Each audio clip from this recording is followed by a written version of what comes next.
Tunakupa kongole kwa sababu mnafanya kazi nzuri sana, hususan katika programu kama hizi za kwenda kuratibu kuona maendeleo ya vijana wetu katika kuhifadhi Qur'an tukufu. Assalamu alaikum warahmatullahi wabarakatuh. Alhamdulillahi rabbil alamin. Salatu wassalamu ala rasulillahi sallallahu alaihi wasallam. Baada ya kumshukuru Allah na kumtakia rehema mtume wetu Muhammad sallallahu alaihi wasallam. Mimi kwa majina naitwa Isa Ahmad Mkasa, ni katibu kata BAKWATA kata ya Pugu. Na wakaribisha sana kwa kuona umuhimu wa kuja kujumuika na sisi katika swala letu zima la maandalizi ya mashindano ya Qur'an tukufu katika kata yetu ya Pugu. Haya ni maandalizi ya awali ya mchujo wa kwanza.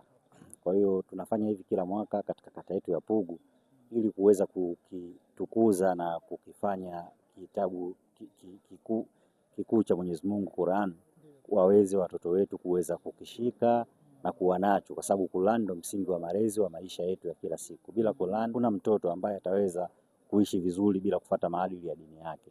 Kwa hiyo maandalizi na mashindano haya ya Qur'an yanatufanya kuwajengea malezi bora watoto wetu ndani ya kata yetu ya Pugu. Ni njia zipi ambazo mnazitumia kwa watoto ambao kwamba labda huenda walikuwa wanatamani wenyewe pia waweze kujumuika pamoja na wenzao, lakini fursa hiyo wanaikosa? Swala zima la kujumuika, kwanza haya mashindano yanafanyika ndani ya kata.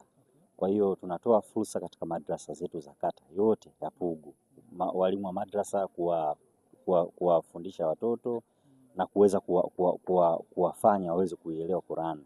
Mwishowe sasa ndio unaanza uchambuzi kama huu wa kuweza kufanya mchujo ili twende kwenye wale ambao wataenda kufika finali. Lengo lenu hasa ni nini kwenye kuandaa au kuratibu mashindano kama haya? Kama nilivyosema awali kwamba mashindano haya huweza kukifanya kitabu cha Mwenyezi Mungu kuwapa watoto ili waweze kuishi katika malezi yenye maadili ya dini. Kuna changamoto kubwa kwa sababu hili ni swala la Mwenyezi Mungu na kila kwenye ugumu kuna kuwaga na wepesi. Kwa hiyo tunashukuru kwa hilo kwa namna moja na namna nyingine. Lakini tunachokifanya ni kujaribu hata zile zinazotokea kwa namna moja na namna nyingine huwa tunakabiliana nazo. Mwishowe tunaenda na tunafikia malengo kadiri ambavyo tumewekea, ili mradi kwamba tunafanya jambo la heri na ni kitabu cha Allah.